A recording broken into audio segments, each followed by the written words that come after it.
ಇತ್ತೀಚೆಗೆ ರಾಘವೇಂದ್ರ ಸ್ವಾಮಿಗಳ ಭಕ್ತರ ಸಂಖ್ಯೆ ಹೆಚ್ಚಾಗ್ತಾ ಇರೋದಕ್ಕೆ ಗುರುನಾಮವೇ ಗೋಮಂದೆಯ ಕೊರಳ ಘಂಟೆಯಲ್ಲಿ ಪವಾಡ ಕಾರಣನ ಅಥವಾ ಏನು ಅಂತ ಗುರುಳೆ? ಆಂಜನೇಯನ ದರ್ಶನವಾಗಿತ್ತು, ಪ್ರತ್ಯಕ್ಷವಾದ ದರ್ಶನ ಆಗಿತ್ತು. ಅವರು ಪಂಚಮುಖಿ ಆಂಜನೇಯನನ್ನ ಉಪಾಸನೆ ಮಾಡ್ತಿದ್ರು.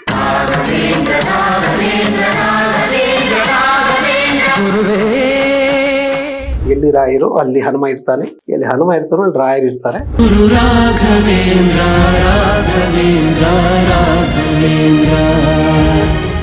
ರಾಯರು ಅಂತಂದ್ರೆ ಅದೊಂದು ಪರಿಪೂರ್ಣವಾದ ನಂಬಿಕೆಗೆ ಭಕ್ತರನ್ನ ಕಾಪಾಡುವ ಶಕ್ತಿ, ಅದೊಂದು ದೈವ, ಕಲಿಯುಗದ ದೈವ ಅಂತ ಒಂದು ಈಗ ಪ್ರತೀತಿ ಆಗ್ಬಿಟ್ಟಿದೆ. ಸರ್ವ ಸಂಕಲ್ಪ ಸಿದ್ಧಿ ಪ್ರದಾಯಕಾಯ ಅಗಣಿತ ಗುಣಶೀಲ. ಸಂಮೋಹಿನಿ ಚಿಕಿತ್ಸೆ ಅಂದ್ರೆ ಏನು ಗುರುಳೆ? ಅದ್ರ ಬಗ್ಗೆ ತಾವು ತಿಳಿಸ್ಕೊಡೋದು. ಈ ಸಂಮೋಹನ ಶಾಸ್ತ್ರ ಅಂತಕ್ಕಂಥದ್ದು ಮೋಹನ ವಿದ್ಯೆ, ಸ್ತಂಭನ ವಿದ್ಯೆ, ಋಷಿ ವಿದ್ಯೆ, ಪರಾವಿದ್ಯೆ, ಸಂಧ್ಯಾ ವಿದ್ಯೆ, ಬ್ರಹ್ಮವಿದ್ಯೆ, ಈ ಥರ 100 ಹೆಸರುಗಳಿದೆ ಅದಕ್ಕೆ ಹಿಪ್ನೋಸಿಸ್ ಅಂತ ಹೆಸರು ಕೊಟ್ಟಿದ್ದು ಡಾಕ್ಟರ್ ಜೇಮ್ಸ್ ಬ್ರೈಡ್, ಮ್ಯಾಂಚೆಸ್ಟರ್ನ ವೈದ್ಯ.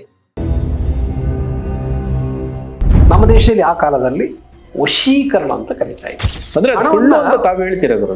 ಅದು ಸುಳ್ಳು? ಆ ರೀತಿ ವಶೀಕರಣ ಮಾಡುವಂತ ಪ್ರಕ್ರಿಯೆ ನಡೆಯುತ್ತಾ ನಿಜ? ಆ ಥರದ್ದು ಇಲ್ಲವೇ ಇಲ್ಲ.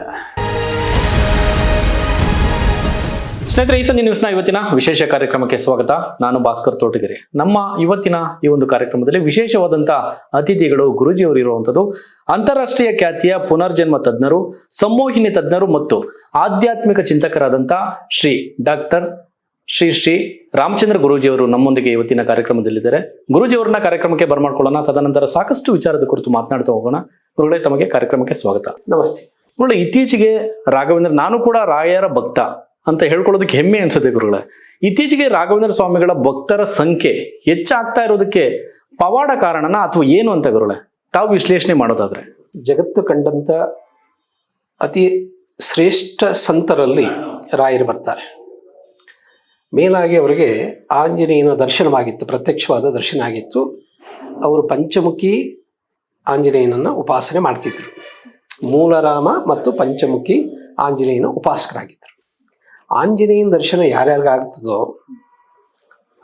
ಅವರೆಲ್ಲ ಕೂಡ ಶ್ರೇಷ್ಠ ಸಂತರಾಗ್ತಾರೆ. ತುಳಸಿದಾಸರಿಗಾಗಿತ್ತು, ಸಮರ್ಥ ರಾಮದಾಸರಿಗಾಗಿತ್ತು.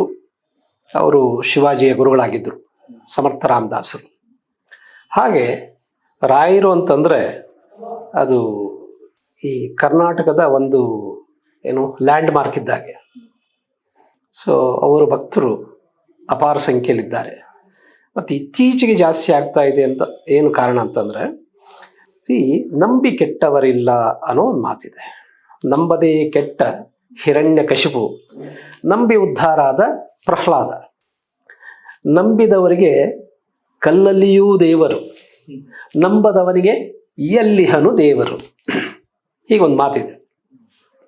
ಸೊ ಹಾಗಾಗಿ ರಾಯರು ಅಂತಂದರೆ ಅದೊಂದು ಪರಿಪೂರ್ಣವಾದ ನಂಬಿಕೆಗೆ ಒಂದು ಚ್ಯುತಿಗೊಳ್ಳದ ಭಕ್ತರನ್ನು ಕಾಪಾಡುವ ಶಕ್ತಿ, ಅದೊಂದು ದೈವ, ಕಲಿಯುಗದ ದೈವ ಅಂತ ಒಂದು ಈಗ ಪ್ರತೀತಿ ಆಗ್ಬಿಟ್ಟಿದೆ. ಹಾಗಾಗಿ ಎಲ್ಲಿ ರಾಯರು ಅಲ್ಲಿ ಹನುಮ ಇರ್ತಾನೆ, ಎಲ್ಲಿ ಹನುಮ ಇರ್ತಾನೋ ಅಲ್ಲಿ ರಾಯರು ಇರ್ತಾರೆ. ಸೊ ಹನುಮ ರಾಯರ ಮೂಲಕ ಭಕ್ತರ ಕೋರಿಕೆಗಳನ್ನು ತೀರಿಸ್ತಾನೆ, ಭಕ್ತರನ್ನು ಕಾಪಾಡ್ತಾನೆ, ಭಕ್ತರ ಸಂಕಷ್ಟಗಳನ್ನು ನಿವಾರಣೆ ಮಾಡ್ತಾನೆ ಅನ್ನೋ ಒಂದು ನಂಬಿಕೆ. ಗುರುಳು, ಇನ್ನು ಸಂಮೋಹಿನಿ ಚಿಕಿತ್ಸೆ ಅಂದ್ರೆ ಏನು ಗುರುಳು? ಅದ್ರ ಬಗ್ಗೆ ತಾವು ತಿಳಿಸ್ಕೊಡೋದಾದ್ರೆ? ಈ ಸಂಮೋಹನ ಶಾಸ್ತ್ರ ಅಂತಕ್ಕಂಥದ್ದು ನಮ್ಮ ಸಂಸ್ಕೃತಿಯಲ್ಲಿ, ನಮ್ಮ ಧರ್ಮದಲ್ಲಿ ಒಂದು 64 ವಿದ್ಯೆಗಳಿದೆಯಲ್ಲ, ಆ ವಿದ್ಯೆಗಳಲ್ಲಿ ಒಂದಿದು.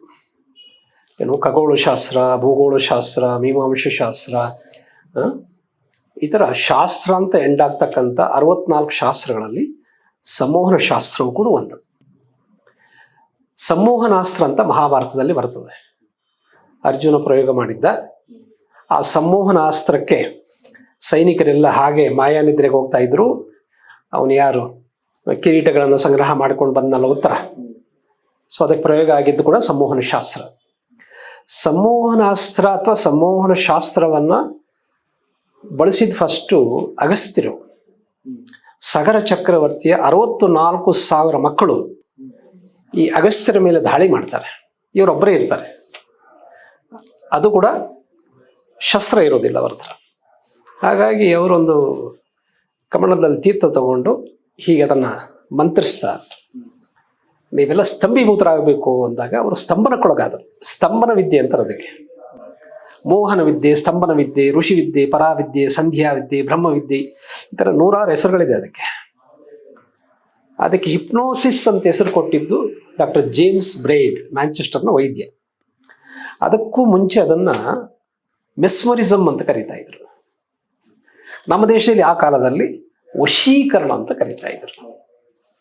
ಈ ವಶೀಕರಣ ಅನ್ನೋದು ಸಿನಿಮಾಗಳ ಮೂಲಕ, ಕತೆ ಕಾದಂಬರಿಗಳ ಮೂಲಕ ಬಹಳ ಅದು ಕೆಟ್ಟದಾಗಿ ಪ್ರತಿಬಿಂಬಿಸಲ್ಪಡ್ತು. ಹೌದು. ಅಂದರೆ ಯಾರೋ ಮಂತ್ರವಾದಿ ಬರ್ತಾನೆ ಊರಿಗೆ, ಒಂದು ಹುಡುಗಿನ ವಶ ಮಾಡ್ಕೊಂಡು ಹೋಗ್ಬಿಡ್ತಾನೆ, ವಶೀಕರಣ ಮಾಡ್ಕೊಂಡು ಹೋಗ್ಬಿಡ್ತಾನೆ ಅಂತಂದ್ರೆ ಮಂತ್ರವಾದಿಗಳು ಹೆದರ್ತಾ ಇದ್ದಿದ್ದು ಅವನು ವಶೀಕರಣ ವಿದ್ಯೆ ಕಲ್ತಿದ್ದಾನೆ ಅಂತ.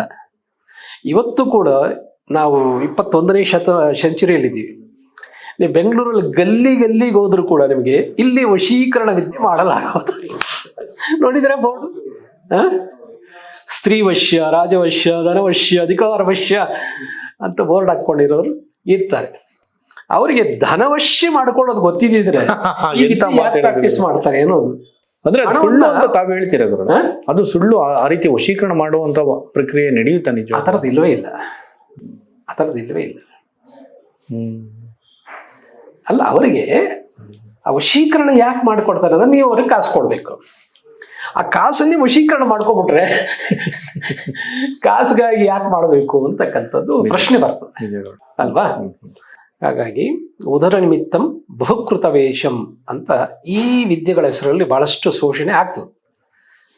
ಆದರೆ ಸಂಮೋಹನ ಶಾಸ್ತ್ರ ಅಂತಕ್ಕಂಥದ್ದು ಅತ್ಯಂತ ವೈಜ್ಞಾನಿಕ ತಳಹದಿಯಲ್ಲಿ ನಡೀತಕ್ಕಂಥ ಒಂದು ಮನೋವಿಜ್ಞಾನದ ಒಂದು ಉತ್ಕೃಷ್ಟವಾದ ಒಂದು ವಿಭಾಗ ಅಂತ ಹೇಳ್ಬೋದು.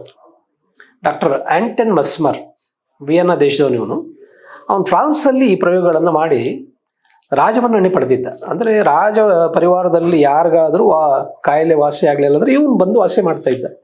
ಆದರೆ ವಾಸಿ ಮಾಡೋದಕ್ಕೆ ಇವನೇನು ಔಷಧಿ ಕೊಡ್ತಿರ್ಲಿಲ್ಲ, ಗುಳಿಗೆ ಕೊಡ್ತಿರ್ಲಿಲ್ಲ, ಇಂಜೆಕ್ಷನ್ ಕೊಡ್ತಿರ್ಲಿಲ್ಲ. ಅವನು ಈ ಮೆಸ್ಮರಿಸಮ್ ಅನ್ನೋ ಪ್ರಯೋಗ ಮಾಡ್ತಿದ್ದ. ಮ್ಯಾಗ್ನೆಟ್ಸ್ ಯೂಸ್ ಮಾಡ್ತಿದ್ದ. ಕೆಲವು ಅಂದರೆ ಗಾಜಿನ ಲೋಟಗಳಲ್ಲಿ ಕಲರ್ ವಾಟರ್ ತುಂಬಿಟ್ಟು ಅದಕ್ಕೆ ಎಲ್ಲಿ ಕೇಳಿರದ ಹೆಸರುಗಳನ್ನು ಅದಕ್ಕೆ ಅಂಟಿಸ್ತಿದ್ದ ಕಲರ್ ವಾಟರ್ಗೆ. ಫಾರ್ ಎಕ್ಸಾಂಪಲ್ ಝೂ ಲಕಟಕ ಅಂತ ಬರೆಯೋದು ಅದ್ರ ಮೇಲೆ. ಅನ್ಹರ್ಡ್ ವರ್ಡ್ ಇದು, ಎಲ್ಲಿ ಕೇಳೇ ಇಲ್ಲ ಈ ವರ್ಡು. ಇದು ಎಲ್ಲಿಂದ ಹಿಮಾಲಯದಿಂದ ತರಿಸಿದ್ದೀನಿ ಅಂತ ಹೇಳೋದು. ಅಂದರೆ ಆ ನೀರನ್ನು ಕುಡಿದಾಗ ಆ ಮ್ಯಾಗ್ನೆಟ್ಸ್ ಮುಂದೆ ಜನ ಬಂದಾಗ ಅವ್ರ ಕಾಯಿಲೆ ವಾಸಿ ಆಗ್ತಾ ಇತ್ತು. ಇದನ್ನು ಅಧ್ಯಯನ, ಈ ಕಾಯಿಲೆ ಹೆಂಗೆ ವಾಸಿ ಆಗುತ್ತೆ ಅನ್ನೋದು ಇಂಪಾರ್ಟೆಂಟ್ ಇತ್ತು. ಅದನ್ನು ಅಧ್ಯಯನ ಮಾಡಿದ್ದು ಡಾಕ್ಟರ್ ಜೇಮ್ಸ್ ಬ್ರೈಡ್. ಅವನು ಅರ್ಥ ಮಾಡ್ಕೊಂಡ, ಇವನು ಕೊಡೋ ನೀರಿಂದ ಅಲ್ಲ ಅದು ವಾಸಿ ಆಗೋದು, ಇವನ ಮೇಲೆ ನಂಬಿಕೆ ಇಟ್ಟು, ಅದು ಒಂದು ಪವಿತ್ರವಾದ ಔಷಧಿ ಅಂತ ನಂಬಿಕೆ ಇಟ್ಟು ಬರ್ತಾರಲ್ಲ ರೋಗಿಗಳು, ಆ ನಂಬಿಕೆಯಿಂದಲೇ ಅವರಿಗೆ ಗುಣ ಆಗ್ತದೆ ಅನ್ನೋದು ತೀರ್ಮಾನಕ್ಕೆ ಬಂದು ಅವನು ಇದನ್ನು ಇನ್ನೊಂದು ಲೆವೆಲ್ಗೆ ತಗೊಂಡೋಗ್ಬಿಟ್ಟು ಹಿಪ್ನೋಥೆರಪಿ, ಹಿಪ್ನೋಸಿಸ್ ಆಯ್ತು. ಇದು 18ನೇ ಶತಮಾನದಲ್ಲಿ ನಡೆದಂಥ ಒಂದು ವಂಡರ್. ಆದರೆ ಈ ವಿದ್ಯೆ ಬಹಳ ಸನಾತನವಾದ, ಬಹಳ ಪ್ರಾಚೀನವಾದ, ಬಹಳ ಪುರಾತನವಾದ. ನಾರದರು ಇದನ್ನು ಒಂದು ಒಳ್ಳೆ ಕಾರ್ಯಕ್ಕೆ ಬಳಸಿದರು, ಸಂಮೋಹನಾಸ್ತ್ರವನ್ನು. ಆ ಕಾಲದಲ್ಲಿ ಲೋಕಕಂಟಕನಾಗಿದ್ದಂತಹ ಹಿರಣ್ಯಕಶಿಪು, ಅವನ ಹೆಂಡತಿ ಕೈಯಾದು ಪ್ರೆಗ್ನೆಂಟ್ ಆಗಿದ್ಲೋ, ಇವನೇ ಇಷ್ಟು ಪೀಡಕ, ಲೋಕಪೀಡಕ. ಇವನು ಮಗ ಹುಟ್ಟಿದ್ರೆ ಇವನು ಅವನಿಗಿಂತ ಹೆಚ್ಚು ಪೀಡಕನಾಗ್ತಾನೆ ಅಂತ ಹೇಳ್ಬಿಟ್ಟು ಅವನು ಏನಾದರೂ ಹೊಟ್ಟೆಯಲ್ಲೇ ಬದಲಾಯಿಸಬೇಕು ಅಂತ ಬ್ರಹ್ಮನ ಆದೇಶದ ಮೇರೆಗೆ ನಾರದರು ಬಂದು ಹಿರಣ್ಯಕಶಿಪುವಿನ ಹೆಂಡತಿ ಕಯಾದುವನ್ನು ಸಂಮೋಹನಕ್ಕೆ ಒಳಪಡಿಸಿ, ಅಂದರೆ ಯೋಗ ನಿದ್ರೆಗೊಳಪಡಿಸಿ, ಆ ಹೊಟ್ಟೆಯಲ್ಲಿರ್ತಕ್ಕಂಥ ಶಿಶುವಿಗೆ ಹರಿನಾಮಸ್ಮರಣೆಯನ್ನು ಬೋಧನೆ ಮಾಡೋಕ್ಕೆ ಶುರು ಮಾಡಿದ. ಇದು ಇವತ್ತಿನ ಭಾಷೆಯಲ್ಲಿ ಪೀಟಲ್ ಎಜುಕೇಷನ್, ಭ್ರೂಣ ಚಿಕಿತ್ಸೆ ಅಥವಾ ಭ್ರೂಣ ಶಿಕ್ಷಣ ಅಂತ ಹೇಳ್ತೀವಿ. ಇದೇ ವಿದ್ಯೆಯನ್ನು ಯಾರು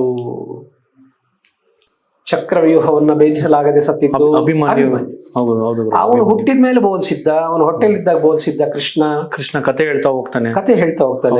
ಆಕೆ ಸುಭದ್ರೆ ಅಲ್ವಾ? ಸುಭದ್ರೆಗಳು ನಿದ್ರೆಯಲ್ಲಿರ್ತಾಳೆ. ಹೌದು. ಈ ಹೊಟ್ಟೆಲಿರ್ತಕ್ಕಂಥ ಶಿಶು ಅದನ್ನು ಕೇಳ್ತಾ ಇರ್ತದೆ. ಅಂದ್ರೆ ಹೊಟ್ಟೆಲಿದ್ದಾಗಲೇ ಕಲಿಸುವ ಒಂದು ವಿದ್ಯೆ ಇತ್ತು ಆ ಕಾಲದಲ್ಲಿ ಅನ್ನುವುದು ನಮಗೆ ಮಹಾಭಾರತದ ಈ ಒಂದು ವೃತ್ತಾಂತದಿಂದ ಗೊತ್ತಾಗ್ತದೆ. ಈಗಲೂ ಇದೆಯಾ ಗುರುಗಳು? ಇವಾಗಲೂ ಇದೆ. ಪುಣೆಯಲ್ಲಿ ಇವತ್ತು ಕೂಡ ಪರಿಶೀಲನೆ ಮಾಡ್ಬೋದು ಯಾರು ಬೇಕಾದ್ರು. ಭ್ರೂಣ ಶಿಕ್ಷಣ ವಿಜ್ಞಾನನ ಮೌಢ್ಯನ ಗುರುಗಳೇ ಅದನ್ನ? ವಿಜ್ಞಾನ. ಹೌದು. ಮಕ್ಕಳು ಹೊಟ್ಟೆಲಿದ್ದಾಗ ಕಲಿತವೆ ಅನ್ನೋದು ವಿಜ್ಞಾನ.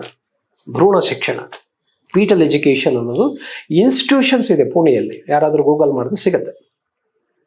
ಅಲ್ಲಿ 7ನೇ ತಿಂಗಳಿಂದ 9ನೇ ತಿಂಗಳವರೆಗೂ ಪಾಠ ಪ್ರವಚನಗಳನ್ನು ಆ ಗರ್ಭಿಣಿ ಸ್ತ್ರೀಯರಿಗೆ ಮಾಡ್ತಾರೆ. ಆನ್ಲೈನು ಇದೆ, ಆಫ್ಲೈನು ಇದೆ. ಅಂದರೆ ಗಿಡವಾಗಿ ಬಗ್ಗದ್ದು ಮರವಾಗಿ ಬಗ್ಗೀತೆ. ಸೊ ಅನ್ನೋದು ಹೊಟ್ಟೆಲಿದ್ದಾಗ ಶಿಶು ಕಲಿತದೆ. ಹೊಟ್ಟೆಲಿದ್ದಾಗಿಂದ ಅದು ದಾಖಲು ಮಾಡ್ಕೊಳ್ತಾ ಹೋಗ್ತದೆ ತಾಯಿಯ ಭಾವನೆಗಳ ಮೂಲಕ. ತನಗೆ ಭಯ ಆದರೆ ಅದನ್ನು ದಾಖಲು ಮಾಡ್ಕೊಳ್ತದೆ, ತುಂಬ ಸಂತೋಷ ಆದರೆ ಅದನ್ನು ದಾಖಲು ಮಾಡಿಕೊಂಡೇ ಬೆಳೀತದೆ.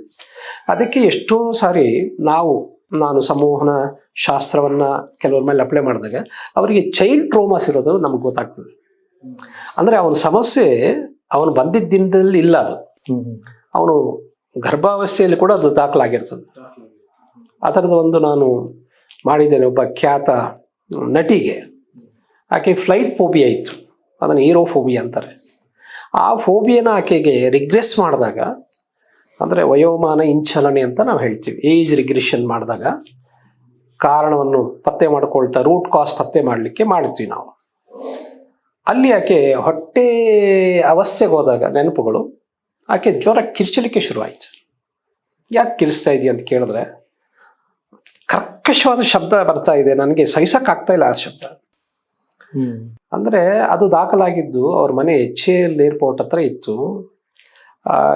ಟೇಕಪ್ ಆದಾಗ ತುಂಬ ಕೆಳ ಹಂತದಲ್ಲಿ ಫ್ಲೈಟ್ ಹೋಗುವಾಗ ಕರ್ಕಶವಾಗಿ ಶಬ್ದ ಮಾಡ್ತದೆ. ಅದು ನಾವು ಅಡಲ್ಟ್ಸ್ ನಾವು ಸಹಿಸ್ಕೊಳ್ತೀವಿ, ಬಟ್ ಹೊಟ್ಟೆಲಿರ್ತಕ್ಕಂಥ ಮಕ್ಕಳು ತುಂಬ ಸೆನ್ಸಿಟಿವ್ ಇರೋದ್ರಿಂದ ಆ ಶಬ್ದ ಏನು ಅನ್ನುವ ವಿವೇಚನೆ ವಿಶ್ಲೇಷಣೆ ಮಾಡೋಕ್ಕಾಗದೇ ಇರೋದ್ರಿಂದ ಅದು ಟ್ರೋಮ್ಯಾಟಿಕ್ ಆಗಿ ಕನ್ವರ್ಟ್ ಆಯಿತು. ಅದರ ಪರಿಣಾಮ ಏನಾಯಿತು ಅಂದರೆ ಆಕೆ ಫ್ಲೈಟಲ್ಲಿ ಪ್ರಯಾಣ ಮಾಡೋಕ್ಕಾಗ್ತಿರ್ಲಿಲ್ಲ. ಇವಾಗ ಆಕೆಗೆ 32 ವರ್ಷ. ಆ ಫ್ಲೈಟಲ್ಲಿ ಹೋಗೋಕ್ಕಾಗ್ತಾ ಇಲ್ಲ ಅಂತಂದರೆ ಅದರ ರೂಟ್ ಕಾಸ್ ಇದ್ದಿದ್ದು ಹೊಟ್ಟೆಯಲ್ಲಿ. ಅಂದರೆ ಹೊಟ್ಟೆಲಿದ್ದಾಗ ಕೂಡ ನಮ್ಮ ಸುತ್ತಲೂ ನಡೆಯುವ ವಿದ್ಯಮಾನಗಳು, ಘಟನೆಗಳು, ಭಾವನೆಗಳು ನಮ್ಮಲ್ಲಿ ದಾಖಲಾಗ್ತವೆ. ಮುಂದೆ ಬೆಳೆದಾಗ ಅದು ಪರಿಣಾಮ ಬೀರಬಹುದು. ಅದಕ್ಕೆ ಚೈಲ್ಡ್ ಟ್ರೋಮಾಸ್ ಅಂತಾರೆ. ಓಕೆ.